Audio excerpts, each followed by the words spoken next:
Assalamualaikum warahmatullahi wabarakatuh. Alhamdulillahi rabbil alamin. Wassalatu wassalamu ala asrafil anbiya'i wal mursalin wa ala alihi wa sahbihi ajmain. Fafahamnaha Sulaimana wa kullan ataina hukman wa ilma wa saharna ma'a Daudal jibala yusabbihna wa tayra wa kunna fa'ilin. Rabbi syrah li sadri wa yassir li amri wahlul 'uqdatam min lisani yafqahu qawli. Sallallahu alaihi sayyidina Muhammadin wa ala alihi washabihi wa baraka. Subhanaka la ilma lana illa ma 'allamtana innaka antal alimul hakim. La haula wala quwwata illa billahil aliyyil azim. Alhamdulillah, bersyukur kita kepada Allah Subhanahu wa taala. Limpahan kurnia Allah, rahmat Allah dan juga inayah Allah, dibagi kita nikmat hidup lagi. Maka nikmat yang paling besar adalah nikmat hidup, di mana hidup kita ini kita merasakan bahawasanya tidak ada siapa-siapa yang boleh menghidupkan kita melainkan Allah. Jadi hidup kita ini adalah kepunyaan Allah. Untuk tak lain nak menceritakan tentang diri esa Allah tunggal, bukan nak mencerita tentang diri kita. Kita tidak memiliki diri dan kita tidak memiliki hidup. Sungguh pun dibagi kita hidup. Hidup ni kepunyaan Allah. Jadi rasakan benar-benar ini hak Allah. Apa saja kehidupan yang berlaku, yang dah lepas ataupun sekarang ataupun yang akan datang, semua kita serahkan. Semua itu adalah cerita cinta tentang diri keesaannya. Itu dinamakan kita kena selalu kul huwallahu ahad. Esakan dia punya apa pun, semua dia. Tak ada untuk dua orang punya cerita, tak ada. Semua cerita walaupun banyak cerita. Daripada Nabi Adam, Nabi-Nabi 124,000. Sampai wali-wali Allah, sampai baju tak mampu kita hitung. Semua cerita-cerita tu cerita siapa? Menceritakan tentang keesaan Allah, keagungan Allah, ayat-ayat Allah. Tak ada lain. Malaikat tu cerita tentang siapa tu? Allah punya kekuasaan. Nabi-nabi, musuh yang kita kata musuh iblis tu semua cerita siapa tu? Siapa yang bagi skrip kat dia tu? Allah. Jadi kalau kita duduk di situ, makna kita telah kenal, kita telah faham, iaitu kita harus wa qadha rabbuka alla, kita kena tetap betul-betul yang ada hanya al-qadha. Dan langsung kita akan melihat semua sistem-sistem di langit dan di bumi seluruh seisinya, daripada yang kita nampak besar ataupun yang sehalus-halus yang kita tak nampak ikut mata, yang gaib, semua di bawah pentadbiran Allah. Kita nak kena fahamkan betul-betul. Bukan sekadar kita simpan untuk kita dengar, kita amaliah kan. Kita nak mengetahui ni ada satu nikmat yang besar kalau kita dapat mengamaliahkan dia. Sentiasa mengesakan dia aja, manisnya tiada pahit. Nikmat. Nikmat betul-betul ya. Di situlah yang kita sekarang ni masalah. Kita ni sekarang dah terlupa ataupun banyak dah menjauhkan perkara sebenarnya yang hala tujuan hidup kita. Bila hala tujuan kita hidup ni kita tak faham, maka itulah jadinya lebih banyak kerosakan. Jadi hala tujuan kita hidup adalah sentiasa membesarkan, mengesakan Allah, mengagungkan Allah Subhanahu Wa Taala. Jadi amalkan betul-betul. Jangan sekadar kita mengejek-ejek, mengikut-ikut. Kita kena betul-betul meyakini di dalam diri kita. Wa fi anfusikum afala tubsirun. Amalkan betul-betul. Kita sama-sama. Abah pun kena juga. Bukan Abah cakap dia. Abah cakap ni Abah lagi nak kena buat betul-betul. Yang tukar cakap ni lagi kena. Kalau tak buat lagi teruk hukuman dia. Kita suruh orang buat, kita tak buat. Abah lagi teruk kena. Jadi kita kena pegang betul-betul sama. Abah pun masih lagi sama-sama macam kita sama juga. Kena mengesakan ilahun wa, menombor satukan siapa? Dalam hidup kita bukan mementingkan kita punya diri. Tak puas hati diri, tak boleh. Dengar bang Mak J. Kita kena ubah. Jangan main-main benda ni, tak boleh. Kita kena sungguh-sungguh. Abah dah cakap waskurisma rabbika wa tabattal ilaihi tabti. Bersungguh-sungguh maknanya Allah tu waskurisma rabbika, Tuhanmu tu sungguh-sungguh supaya kita dapat kemanisan betul-betul dengan Allah. Semalam kamu ada dengar cerita macam mana orang yang ahli ibadah betul-betul. Bila malaikat tu tahu dia ni ahli ibadah, lepas tu Allah bagi tahu tempat dia sebenarnya di dalam azab neraka. Malaikat ni turun kesian bagi tahu ahli ibadah yang hebat ni tadi. Dia kata tempat kau di dalam azab neraka lah, aku tengok. Orang ahli ibadah tu kata apa?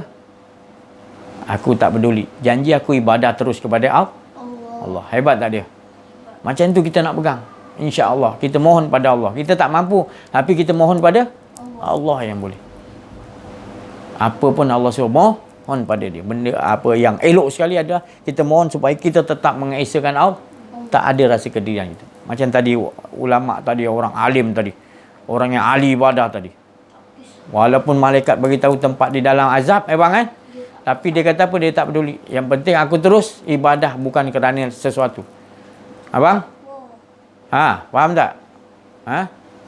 Kemudian malaikat naik balik, Allah Ta'ala kata tempat dia dah ditukar ke dalam nikmat surga. Malaikat pun turun. Sekarang tempat kau, abang, dia kata sekarang tempat kau dia di tempat nikmat surga. Allah Ta'ala kata. Dia pun tetap, dia kata aku tak peduli. Walaupun semula tadi kau cakap tempat aku di dalam azab, kau nampak, dan juga tempat aku Allah tempatkan di dalam apa nikmat syurga, aku tetap tak berganjak, tetap aku betul-betul nakkan aku beribadah betul-betul Allah didudukkan situ. Ya Allah, untungnya manusia macam tu. Untung tak? Untunglah dia tahu. Dia bukan menyembah kerana bukan apa. Tak ada. La illallah betul-betul.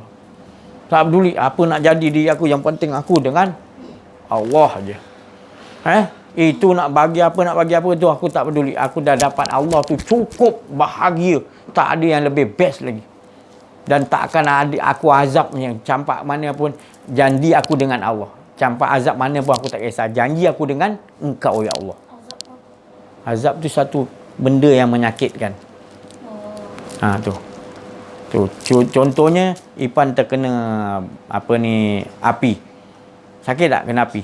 Contoh tu baru sikit api. Azab tu lebih teruk, api yang lebih besar. Mati dihidup balik. Seksa je. Tak sanggup. Tapi dia ahli ibadah ni, dia tak rasa. Dia tetap dia dengan Allah. Ya Allah. Aku tak peduli apa pun. Kan? Ya Allah. Orang begini yang kita nak tunjukkan. Keyakinan yang teguh dalam hidup ni. Terus mengesakan Allah. Apa pun dalam hidup kita tak dapat. Selain Allah tak kisah. Janji Allah tu kita dapat. Kita kena ajar diri kita. Bang? Muhammad? Kita kena ajar diri kita gitu. Mak J?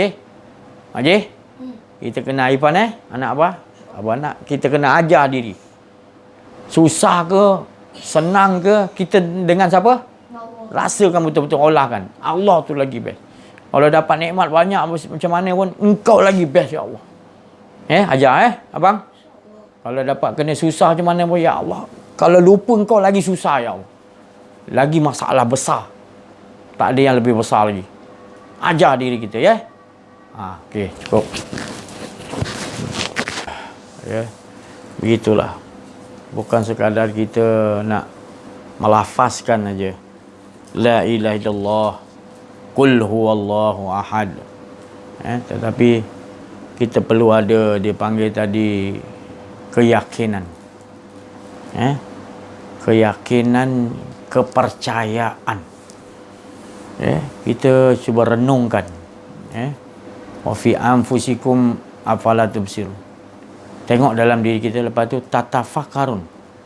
Allah suruh fikir dan juga sambil kita melihat dalam diri. Supaya kita jadi orang yang beruntung. Orang beruntung ni dia berfikir. Jadi Allah bagikan nur. Nur tu jadi akal fikir. Fikir yang menurut fikir cahaya nur Allah. Kita fikir, kita renungkan dalam diri kita. Tembakkan nur tadi ke dalam diri kita supaya hancur kebatilan tu tadi. Dengan nur Allah, nur Muhammad tadi. Nah, kita lihat, tengok dalam diri kita, suluh tadi. Nyuluh menyuluh nurun ala nur, maka akan terkeluarlah nanti benda-benda yang bersifat kediakuan diri tadi. Dengan nur cahaya Allah Subhanahu taala yang tidak ada siapa mampu melihat nur itu. Siapa pun Nabi Musa nak melihat Allah tidak mampu melihat nur tu. Nurnya dia pun dah tak mampu. Jadi Allahu nurus samawati. Jadi dialah terjadinya tadi segala di langit di bumi daripada nur.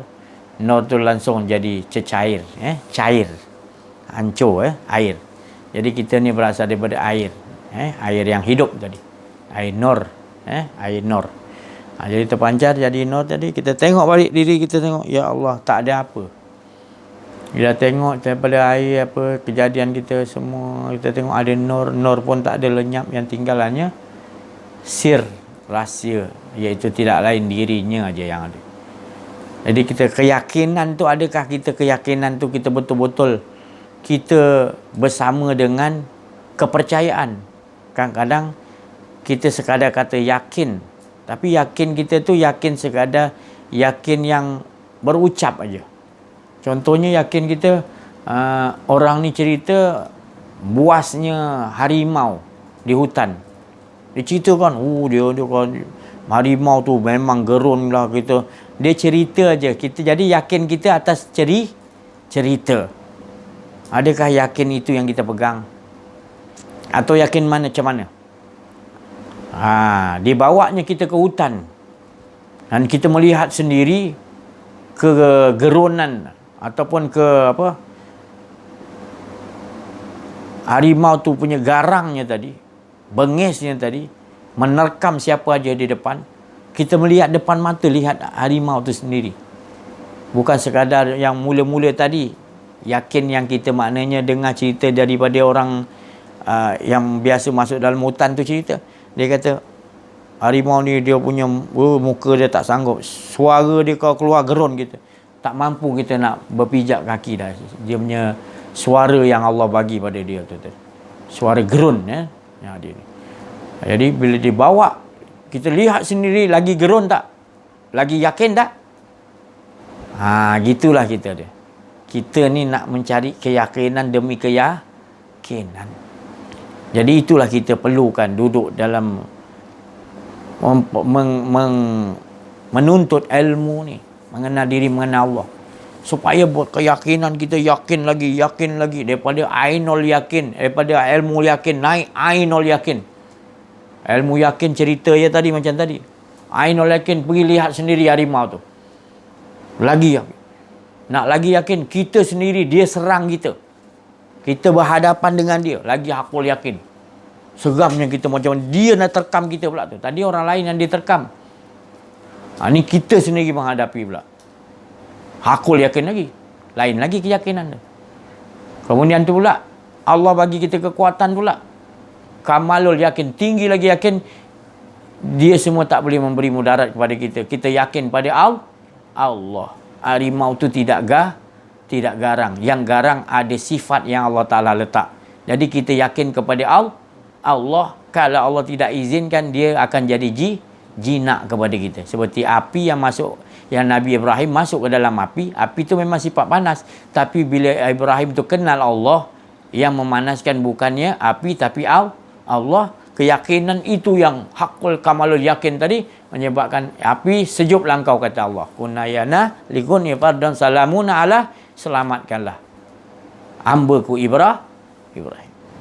Jadi lengkap tak nama dia kamalul yakin. Jadi kita nak menuntut ni betul-betul kenal Allah ni sampai kamalul hakul yakin, kamalul yakin.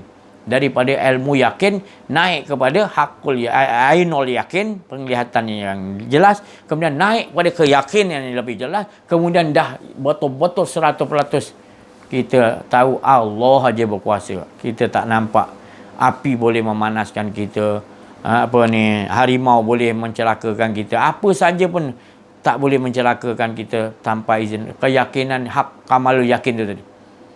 Jadi ini jadi masalah kita, masyarakat kita sekarang. Katanya yakin, tapi tinggal yakin tanpa bertitik. Tanpa bertitik, ya bertitik dua di bawah. Tanpa. Maknanya, ya. Ya, kaf, nun. Yakin. Itu maknanya kita betul-betul ya mutakalimun. Bukan kataku. Tapi kata-kata yakin tu kata-kata Allah. Jadi kita nak rasakan gitu supaya kita dapat kamal. Ya tadi dia yang berkata-kata dia kamalul. Kamalul tu ketinggian sempurna. Kita yakin dia aja yang sempurna. Kamalul. Kamal. Kamal tu sifatnya sempurna. Nun makna segala yang ada ini di bawah nun wal qalami, perkataan Allah.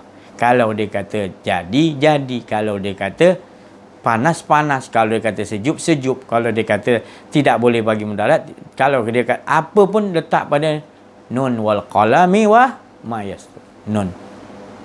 Perkataan nun, nur cahaya dia daripada nur jadi titik jadi ayat-ayat, jadi ke tak jadi, semua di bawah tanggungan huruf nun. Dia datang nun kata kopi ginseng. Datang titik huruf nun, makan apa? Ikan. Jadi dia semua bergantung pada nun jauh di sana.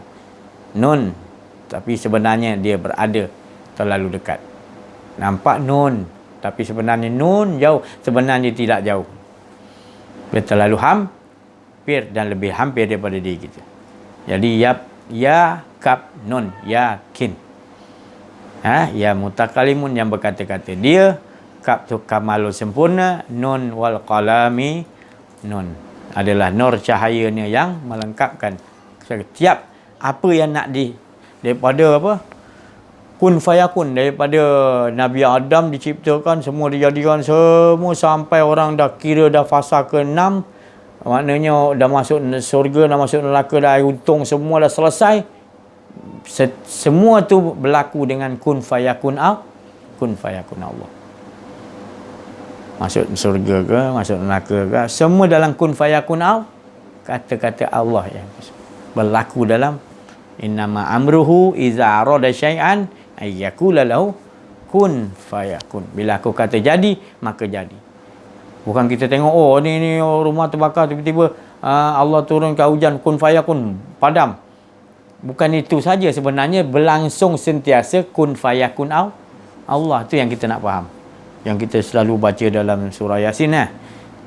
Penghabisan kan, innama amruhu iza arada syai'an ayyakula lahu. Cukup Allah mengatakan, kalau dikendaki apa pun dia kata cukup, dia kata jadi, maka terjadi.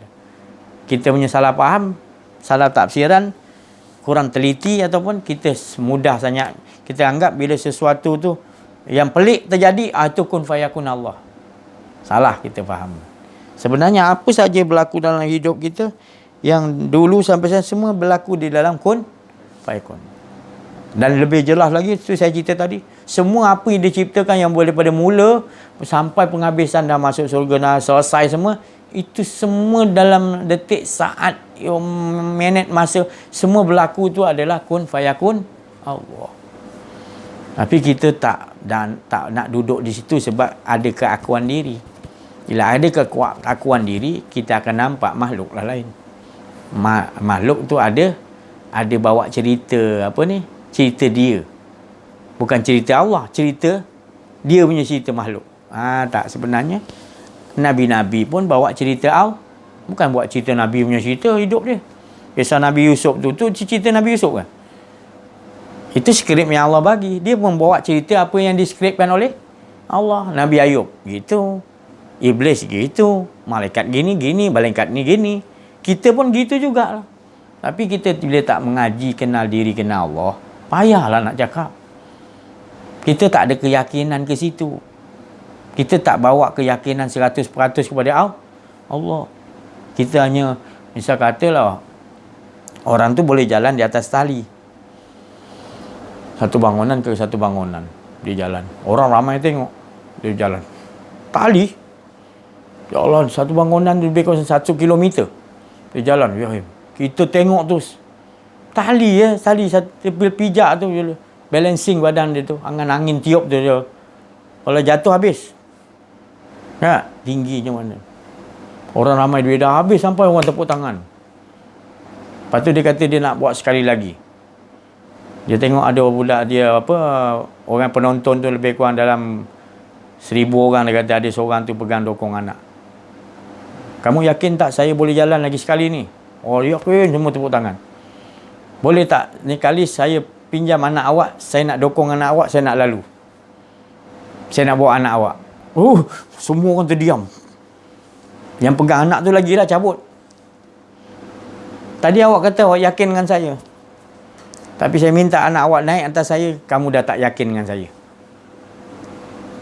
Jadi kita tengok. Adakah kita yakin betul-betul dengan Allah? Rupanya belum lagi kalau kita tak mengaji betul-betul mengenal Allah. Kita masih lagi tak yakin dengan Allah. Sebab itulah saya cakap tadi. Bila tak menimpa sesuatu itu yang ujian pada kita, kita tak tahu lagi. Bila menimpa satu ujian, baru kita keyakinan kita mula tumpul. Sebab kita ada keakuan diri, kita nak tu mesti kita dapat. Bila kita tak dapat dah, kita dah kurang yakin dengan Allah dah. Aku dah mohon pada Engkau ya Allah banyak kali dah. Macam tu contohnya. Ataupun kita tak akur itu qada dan qadar Allah. Tak yakin juga tu. Tak? Kita rasa macam kita nak tu mesti kita dapat. Itu dah tak yakin pada Allah.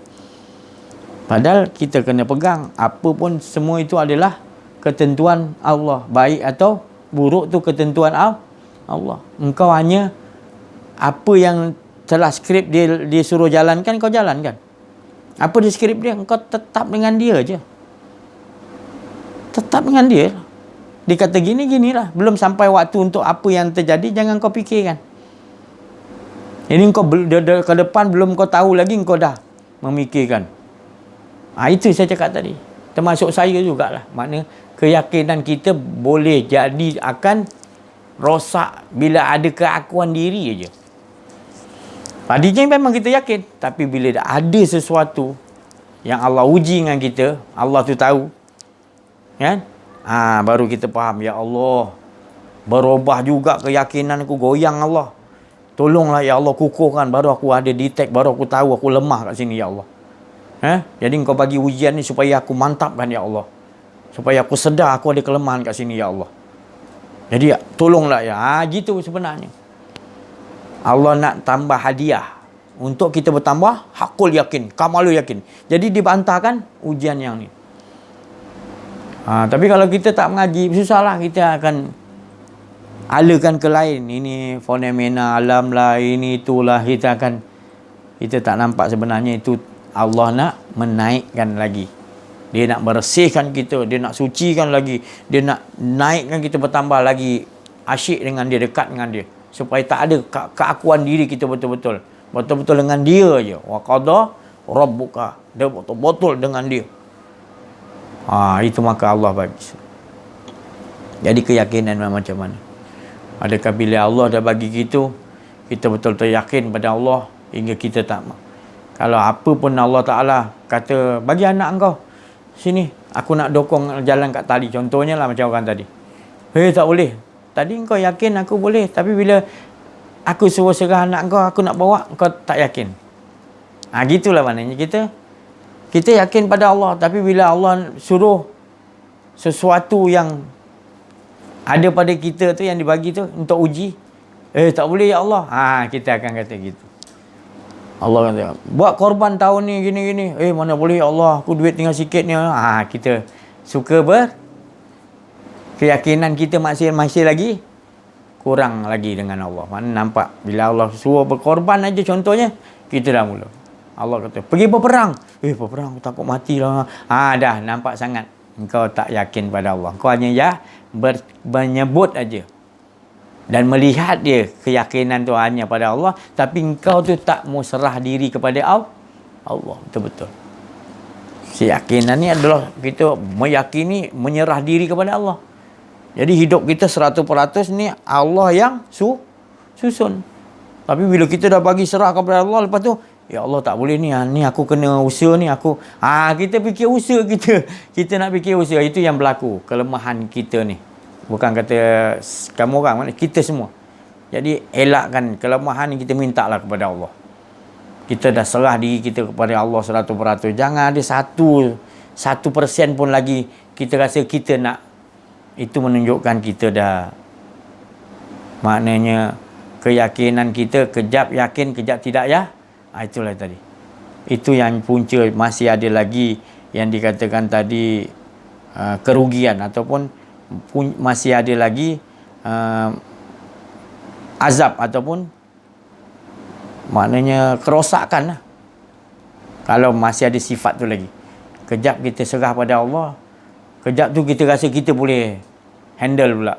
Kita rasa banyak berlaku dalam kehidupan kita begitu. Kalau kita tak mengaji, kenal diri, kenal Allah, kita tak faham. Kita dah banyak lakukan perkara-perkara yang salah besar ni tadi.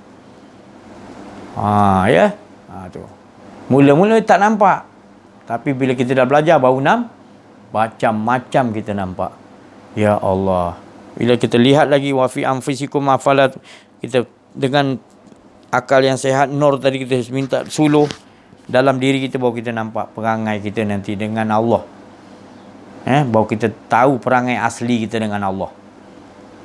Selama naik kehidupan kita dengan Allah teruk. Jadi alhamdulillah, itu kalau orang yang tu masih alhamdulillah lagi, dia nak repair. Banyak selalunya terjadi gitu, orang akan bertambah jadi baik. Sebab dia selalu tengok diri dia dah. Dia malah nak tengok aib orang lain. Orang macam dia selamat. Dia memikirkan tadi. Dosa-dosa dia, kata orang yang baik ni adalah dia rasakan dosa dia tu, dia rasa dia buat dosa, dia rasa macam gunung tu nak impap dia, dosa dia tu. Gunung besar tu nak impap dia. Dia dosa yang ada satu je pada diri dia. Dia ingat tu selalu. Mana dia pergi, dia ingat dosa dia, salahan dia. Ya Allah, ya Allah. Tu orang yang bijak, orang yang beruntung. Dia ingatkan tu je. Dia tak mau ulang lagi, sebab dia rasa satu tu pun dah besar macam gunung nak impap dia, dah salah besar. Itu Rasulullah SAW bagi tahu. Jadi kita buatlah keyakinan supaya diri kita bertambah, rasakan hanya Allah je. Bila nak rasa ada diri, kita kena ingat itu adalah dosa besar, iaitu gunung yang nak impap kita. Bila nak rasa macam ada kedirian. Itu saya tengok orang sendiri, Rasulullah SAW sendiri berdoa, Allahumma arinal haqqa wazudni tina. Ya Allah, perlihatkan kepadaku arinal haqqa haq, lihatkan kepadaku yang benar itu dan beri kekuatan kepadaku, bukan sekadar tahu tu benar, tapi beri kekuatan kepadaku untuk menetap mengikuti kebenaran tu. Itu doa Rasulullah. Kita macam mana? Adakah kita berdoa dan mengamaliahkan dalam hidup? Bukan sekadar doa aja. Kita doa Rasulullah, kita mengamaliahkan macam mana Rasulullah amaliahkan. Nampak kebenaran, tetap Rasulullah tak ditetapkan hati dia. Apa kebenaran tu? Sentiasa tak ada rasa kedirian dan rasakan hanya Allah tu kebenaran. Itu ajalah ibu dia. Dan ya Allah, perlihatkan kepadaku yang batil. Wa arinal batila batilan warzuqni. Dan kurniakan kurniakan kepadaku untuk menjauhkan atau menghapuskan, melenyapkan kebatilan tu. Kurniakan kepadaku untuk tidak mengikuti kebatilan tu ataupun menghancurkan dia. Kita banyak lihat benda kebenaran tapi kita tak mampu, tak kuat. Mana tak kena dengan cara Nabi Muhammad SAW berdoa, dia mengamaliakan. Kita hanya berdoa tapi tak mengamaliakan, tak meyakini. Jadi kita kena doa Rasulullah dan meyakini, mengikuti apa yang kalau dah diminta tu nampak benar, ikutlah kebenaran. Kalau dah orang tu cakap benar, kita kena sokonglah kebenaran. Ini tidak.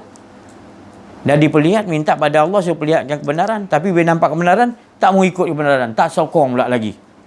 Lepas tu hentam pula lagi. Ya ilah, apa benda yang kau amal? Allah akan tanya, engkau berdoa tapi engkau tak mengamaliahkan apa doa. Jadi kena kita. Kita nampak tu betul-betul benda batil. Tapi kita, benda tu salah. Tapi kita tetap juga mengiyakan salah tu ataupun senyap je. Samalah senyap kan, ya samalah. Kurang-kurang kita cakap ni tak betul. Aku tak mau ikut, sudah. Selemah-lemah iman kan. Ataupun kalau kita kuat, kita hancurkan dia. Jangan ada dalam diri kita, jangan ada dalam keluarga kita, dalam rumah tangga kita. Usahakan cari macam mana nak ikhtiar supaya benda ni jangan ada. Terutama dalam diri kita. Banyak benda-benda yang datang dalam diri kita ni yang Allah suruh lihat kebenaran tu banyak. Datang anzala ala abdil kitaba wa lam yaj'al lahu. Benar semua, tapi kita menafikan, kita kata kita. Datang yang kebatilan, kita tak mau hancurkan. Rasa ada rasa keegoan diri, keakuan diri, kita tak nak bunuh ataupun lenyapkan dia. Pasal kita berdoa, wa arinal batilan wasdaqni, kurniakan kepadaku untuk hancurkan ataupun jauhkan dia. Tapi dia datang dalam ni kebatilan diri kita, iaitu keakuan diri tu batil tu. Sifat yang tapi kita tenang-tenang macam. Lepas tu yang hak tu datang, kita nantilah, tunggulah. Tapi kita berdoa dengan doa. Kita mengaminkan doa imam-imam yang bacakan tu, kita pun tak faham.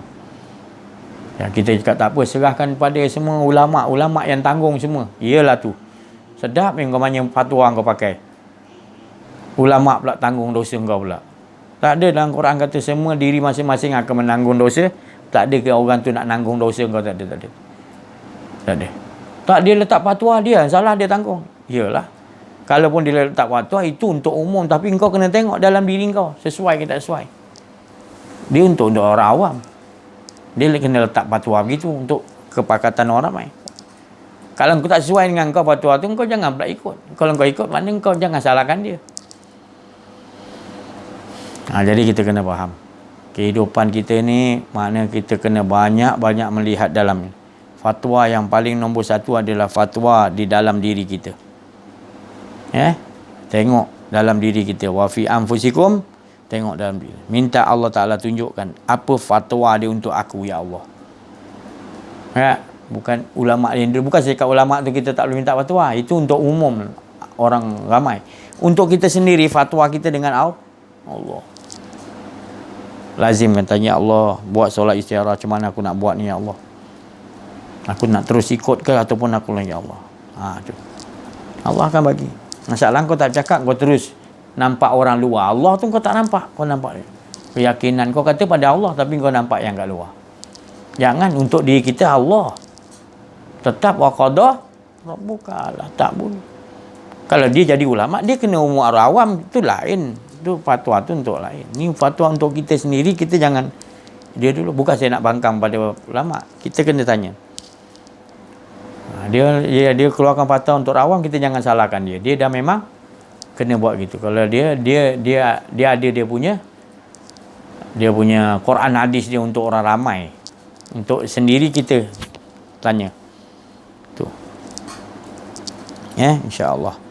Mudah-mudahan apa yang kita pelajari, yang kita dengar ni semua daripada ayat-ayat Allah semua, tak ada cerita tentang lain, tentang untuk bertambah kita keyakinan demikian sampai kamalul yakin, serah betul-betul kepada Allah tanpa ada rasa lagi sedetik ataupun sekuman pun keakuan diri kita. Macam mana kita nak mempelajari, nak minta supaya diri kita sentiasa gitu.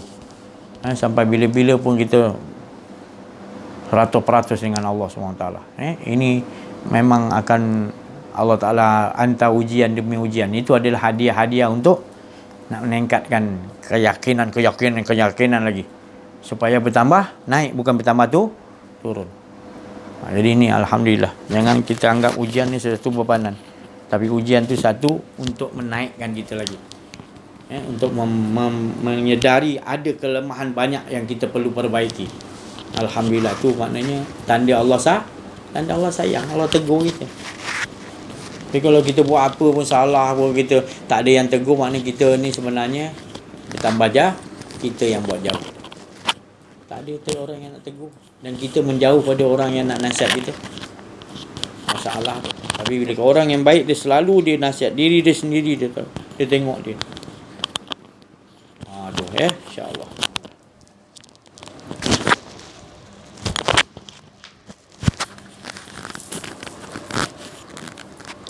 Bismillahirrahmanirrahim. Assalamualaikum warahmatullahi wabarakatuh. Alhamdulillahirabbil alamin, wassalatu wassalamu ala asyrafil anbiya'i wal mursalin wa ala alihi washabihi ajmain. Seperti mana yang diperbincangkan tadi, kita dalam kehidupan kita ni, seperti mana sabda Rasulullah SAW yang berbunyi, perbaharuilah iman kalian dengan banyak menyebut kalimah la ilaha illallah. Maka apa yang Rasulullah beritahu tu, kita melihat kepada bukan kata menyebut saja seperti mana yang diperbincangkan tadi, iaitu meyakini, mengimani kalimah la ilaha illallah tadi tu, bukan kata menyebut sahaja, bukan saja yang seperti dikatakan oleh Muhammad sallallahu alaihi wasallam, perbaharuilah, jadidu imanakum aqthu min qawli la ilaha illallah, iaitu la ilaha illallah dibawa kepada dalam kehidupan harian kita, iaitu setiap apa yang kita nampak, yang dikatakan di dalam rumah kita, semua kita menampakkan apa semua adalah datangnya dari Allah Subhanahu Wa Taala. Jadi itulah yang dikatakan baru. Baru bukan kata sebut saja, tapi dia nampak tu semua, gerak, langkah dan sebagainya. Saya apa yang Allah Taala tajallikan ni bukanlah kata saya kuat, tak juga kan. Saya ni memang selemah-lemah manusia yang tak sanggup nak buat sesuatu apa pun. Jadi saya menyatakan semua datang daripada Allah Subhanahu Wa Taala. Saya tak boleh nak buat apa. Seperti mana patung yang kosong tadi tu, yang daripada Adam tu, memang saya memang lemah, tak ada apa. Jadi saya menyatakan apa yang Rasulullah beritahu tu, itulah. Jadi kadar yang Allah Ta'ala bagi kat saya, insya-Allah, dan dengan nasihat-nasihat yang Allah Ta'ala bagi kat saya, serba sedikit kadar tu Allah Ta'ala akan menaikkan saya punya keyakinan, insya-Allah. Mudah-mudahan Allah Ta'ala memberikan kita semua olahan demi olahan untuk kita sentiasa tetap wa qadara rabbuka alla ta'budu, insya-Allah. Sekian saja daripada saya. Wabillahi taufiq wal hidayah. Wassalamualaikum warahmatullahi wabarakatuh. Alhamdulillah, hari kita saudara kita menyatakan tadi dari luar rohanian, suci, kesucian, kalimat-kalimat Rabbi, dapat kita manfaatkan daripada perkataan saudara kita tadi yang datangnya. Mudah-mudahan dari kalimat-kalimat suci, kalimat-kalimat Rabbi. Jadi itulah tadi, kita ni bukan saja dibiarkan tadi.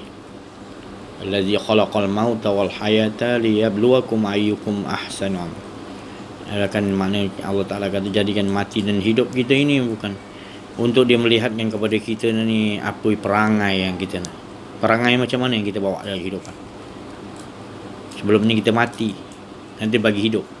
Dia bagi daripada mati tak ada apa, kita bagi maut awal hayat, dia bagi hidup. Jadi adakah kau merasa hidup tu kepunyaan kau?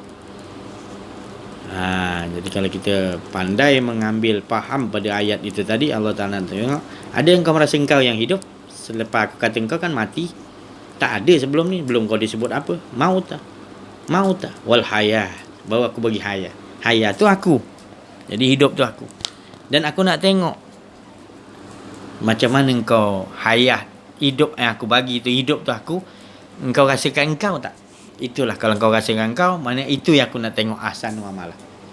Kalau kau merasakan engkau dalam hayat itu, dalam hidup engkau, kau rasakan engkau, maka itu bukan ahsan wa amalah.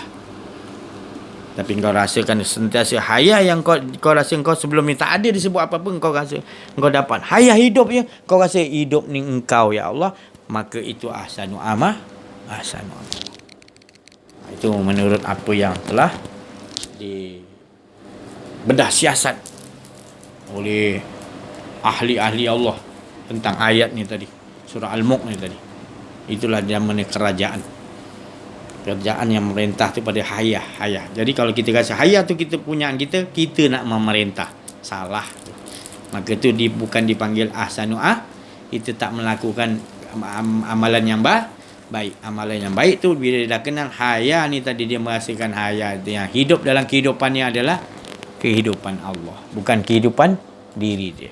Allah nak menceritakan diri Allah dalam ayat. Baik ke buruk apa yang kita buat, semuanya adalah menceritakan dia pun.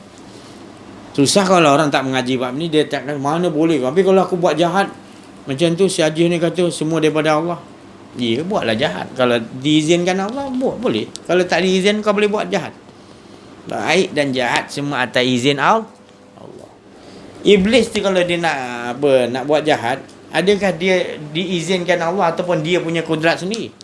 Dia dapat kudrat daripada mana tu? Cuba kita mentelisik. Adakah iblis menggunakan kudrat yang selain daripada kudrat Allah? Ataupun dia menggunakan hayat yang dia hidup ni, tujuan dia Allah jadikan untuk skrip dia menyesatkan? Adakah itu hayat yang dibagi untuk skrip tu daripada skrip yang lain? Cuba kita renung dan telisik. Allah di langit, 7 lapis langit, 7 lapis, seisi sekian alam, dia yang jadikan, dia yang tahu mereka semua ni bertasbih kepada aku. Tapi kamu tak tahu cara mereka bertasbih. Kamu ingat malaikat dia bertasbih, kamu tak nampak iblis tu bertasbih. Kamu ingat tasbih tu subhanallah je. Tasbih tu kamu tak faham. Tasbih tu mentaati apa yang Allah bagi, skrip tu juga tasbih. Bukan mentaati suruh begini malaikat gini, malaikat tu dia bertasbih dengan mana iblis dia bagi tugas, dia tidak mentasbih. Dia bertasbih juga cara yang dia dapat skrip oleh Allah. Cuma cara tu sifat dolin, sifat sesat. Taat tak dia? Taat ke tidak dia? Taat tak dia, pasal Allah yang suruh dia buat skrip itu. Jadi kalau kita perhati yang betul-betul, Allah berceritakan musuh kamu tu adalah yang paling nyata, syaitan ataupun iblis ataupun musuh. Tapi kita kena ikat, ada yang lebih jahat, lebih berat lagi musuh tu adalah diri kita sendiri, keakuan diri. Kenapa dijadikan kita? Ada orang menyembah pada hawa nafsu, kata Allah. Menyembah pada diri. Bila menyembah diri, apa dia? Dia menyalahkan yang lain. Tapi kalau dia kenal, dia tak ada keakuan diri, dia tidak akan nampak. Dia akan nampak semua makhluk Allah berzikir, bertasbih. Baik malaikat, baik nabi-nabi, baik apa cacing, baik apa kuman covid, semua berzikir. Yang lebih halus daripada covid, halus lagi Allah ciptakan yang hidup, Allah bagi, semua berzikir. Apalagi iblis ke apa, semuanya berzikir. Tapi kita tak tahu cara dia zikir. Tak zikir tu tak semesti macam kita subhanallah, alhamdulillah. Tak ada. Kadang-kadang ada makhluk yang tak begitu cara dia. Kau tak faham cara zikir tu. Macam pokok naik tinggi, dia tiba-tiba dia rukuk. Tu zikir dia cara rukuk. Tapi dia tak ucapkan, tapi bentuk aja dah menunjukkan dia rukuk tu dah menunjukkan dia berzikir. Ada pokok tu naik, dia menjulang tegak, dia huruf alif, dia berzikir dengan cara ada tu duduk bawah, rumput ke apa semua, dia kat bawah, dia main sujud dia. Itu cara dia berzikir, bentuk dia pun dah sujud kan. Macam-macam kita tak tahu. Kalau Allah bukakan, kita nampak semua betul lah. Allah bagi tahu 7 lapis langit, 7 lapis, seisi-isinya semuanya bertasbih kepada aku. Allah Ta'ala kata dalam Quran. Betul Allah Ta'ala kata, baru kita yakin. Kalau tidak, kita hanya ingat malaikat dia zikir, ni tak zikir, ni cacing ke apa benda, ni makhluk Allah yang lain pun tak. Kita tak faham. Dalam diri malaikat tu ada hayat tak? Hayat tu siapa tu? Rahsia siapa dalam tu? Dia. Jadi setiap benda walau halus COVID di mana pun yang kita kena pakai mikroskop yang besar pun nampak dia sebenarnya selagi dia bergerak gitu siapa yang gerakkan? Hakikat. Dia berzikir. Bergerak tu menunjukkan dia berzikir. Tak payah kita nak dengar apa kau zikir. Kita takkan, kalau tak dibukakan Allah. Cukup kita tahu dia bergerak tu dia berzikir. Jadi setiap iblis apa, kalau kita nak tanya manusia, ada dah pernah kamu melihat iblis? Iblis dinampakkan dalam bentuk macam mana pada Nabi Adam? Kita tanya. Tak ke bentuk manusia ke bentuk macam mana? Kalau nanti saya soalan kata si Haji ni sampai iblis pun nak dikaji, mestilah. Yang kau tuduh dia tu, yang kau tuduh dia, kau tahu ke riwayat dia tu? Yang Allah jadikan dia untuk apa? Periksa kaji, bukan suruh ikut jejak langkah dia, suruh kaji supaya kita tahu dia tu. Kan? Kita daripada kita Allah suruh jauhkan dia musuh kita, daripada itu juga Allah Ta'ala kata suruh ambil pelajaran. Ambil pelajaran macam mana? Ya kita kena kaji lah. Dia tu taat dia tu tadi membawa watak menyesatkan. Kalau dia tak ada bawa watak menyesatkan, kita tak tahu siapa yang sesat. Betul? Itu tadi. Itu Allah Ta'ala kata, Rabbana ma khalaqta hadza batila wa qina azaban. Tuhanku, Allah Ta'ala bagi suruh begitu.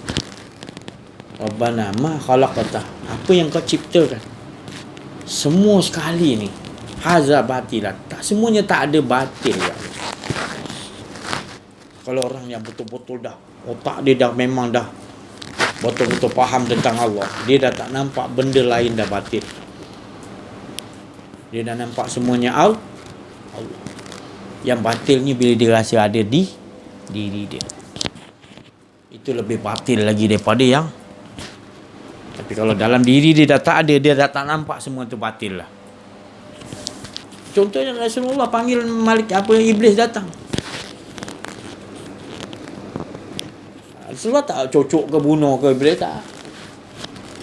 Kita ada posisi kita, rahmatan lil alamin kata Nabi. Dia posisi dia gitu. Jangan kita minta, Allah dah skripkan dia watak tu, Nabi engkau tak. Nabi kata engkau tak nak bertaubat ke? Tak. Itu je Nabi cakap. Nabi tahu posisi yang Allah bagi adalah membawa watak model, membawa orang tak dapat petunjuk supaya jadi cerminan, baru kita tahu yang tu batil, yang ni tidak. Tapi ada yang lebih batil daripada yang tu tadi, adalah keakuan itu lebih batil lagi daripada segala batil. Maka tu kita nak datangkan selalu rasa ada dia, bukan ada kita. Tu keakuan diri tu yang punca jadi buka maksiat-maksiat lain. Dia dah memang skrip dia, tugas dia. Dia tunggu je engkau keluar macam Nabi Adam kan. Allah dah larang jangan. Lama-lama terikut juga godaan isteri dan juga iblis tadi kan. Terikut juga, betul. Tapi bila dia salah dah melakukan benda tu, ada dia menyalahkan apa? Allah ajarkan doa tetap menyalah zalam. Kenapa Allah? Kenapa? Sebab diri engkau yang salah. Sebab Allah dah kata wa qadara rabb, engkau kena tetap. Jangan ada rasa diri engkau aku je. Baru kau nampak semua sistem tu sistem aku semua. Iblis aku yang atur. Kau nampak mereka semua tak ada kekuasaan. Iblis ke malaikat ni, kau semua nampak kekuasaan aku dah. Tapi bila kau tak dengan aku keluar aja, kau dah nampak benda tu ada kuasa. Itu yang punca jadi kerosakan. Kau yang punca dia. Sebab ada keakuan diri. Itu usahalah cari jalan betul, sungguh-sungguh tengok dalam diri apa kelemahan kita. Minta pada Allah kekuatan untuk kita tak teguh, tak ada rasa kedirian. Kita nampak dengan dia je kita. Nanti kita akan nampak sistem-sistem semua ni ke depan kita nampak semuanya kekuasaan pemerintahan Allah. Kita tak nampak lagi pemerintahan. Kita nampak mulk kerajaan Allah. Kita nampak pentadbiran Allah, pentakdiran Allah. Bahagianya kita. Tapi tak apa. Kita jatuh, bangun balik. Jatuh menjegit. Ya Allah, aku tadi boleh pegang ni, tak boleh pegang. Tolong ya Allah. Aku tak nak ni dah, aku terlepas pula dah. Kan kita peringkat apa kan, baru-baru mungkin kan. Tak apa. Tak apa. Mana bukan makna kita mesti dapat dia terus, tak. Kita tahu kita banyak kelemahan. Jadi yang boleh teguhkan kita tetap siapa? Allah. Yang boleh pelihara kita hafiz Allah. Jadi kita selalu bergantung pada itulah. Sentiasa jangan, ya Allah, hati aku nak ngarah ke sini, nak ada rasa diri. Maklumlah baru dapat, baru faham, ya Allah, tolonglah ya Allah. Tolonglah ya Allah. Selalu minta ampun pada Allah, mengakui kelemahan kat dalam diri kita ni. Mudah terkeluar kat dalam ni. Orang lain tak tahu, tapi kita kena buat hukuman, dia buat kita punya apa ni, pelihara dalam diri kita ni. Jangan sampai ada keakuan diri dalam diri kita. Lihat supaya jangan kita sibuk luar tu. Ini penting dulu dalam bagus, nanti yang lain nampak tak bagus. Jangan sibuk nak betulkan yang luar tu sangat. Dalam nombor satu kena betulkan, kita teguhkan dengan Allah. Nanti yang luar Allah yang akan mudah hadapi itu tadi. Jadi dalam ni minta pada Allah betul-betul, ya Allah tolonglah ya Allah, jangan. Ini kalau rosak semua akan rosak, kata Nabi kan, segumpal dalam tu kan. Jadi jangan bagi dalam tu rosak. Jadi cari jalan, ya Allah tolong ya Allah. Tengah malam bangun supaya kita dapat Maqam Mahmud. Maqam Mahmud tu adanya adalah tak ada keakuan diri. Itu Maqam Mahmud tu. Tak ada makam lebih tinggi, tak ada keakuan diri, hamba abdi betul. Padahal ikut dia arah. Kita nampak Allah punya kuasa, tak nampak hamba. Jadi betul. Tengah malam tu kita pertolongan Allah tu datang, qiyamul lail, tahajud. Allah dah janji. Amalan-amalan maknanya tambahan nafilah. Kita buat tu tujuannya untuk apa? Untuk kita supaya tak ada keakuan diri, nak dengan dia je. Supaya Allah Ta'ala kata dapatlah kau Maqam Mahmud. Bila kau buat itu. Dan janji Allah. Para Nabi 124,000 Nabi semua amalan special dia tengah malam. Takut dia nak meninggalkan amalan tengah malam tu. Dia sebab waktu tu Allah Ta'ala kata Maqam Mahmud. Maknanya kau nanti kau dapat betul-betul dengan Allah nanti. Tak ada keakuan diri nanti. Aku akan kurniakan. Senikmat-nikmat wa amma bi ni'mati rabbika. Mudah-mudahan kita dapatlah sama-sama insya-Allah. Mohon maaf atas kekurangan, kesilapan, ada rasa kedirian, wa'afu minkum, dan banyak-banyak terima kasih atas perhatian. Amaliahkan. Jangan ingat daripada saya tak ada apa benda. Kita kena ingat apa pun semua daripada Allah. Bukan saya tak ada apa benda. Jangan. Saya tak nak orang mensekutukan Allah disebabkan saya. Jangan pandang saya. Pandang tu semua daripada Allah. Saya tak nak orang pandang saya. Saya pun tak teringin apa pun. Saya nak semuanya Allah aja. Saya tak ada apa. Saya bukan ustaz, saya bukan ulama, saya bukan tak ada apa benda. Saya hanya apa yang Allah Ta'ala suruh cakap, suruh tajali kan, suruh menebat, itu saya nak jadi begitu je. Mudah-mudahan kita sama-sama insya-Allah. Wabillahi taufiq wal hidayah. Assalamualaikum warahmatullahi wabarakatuh.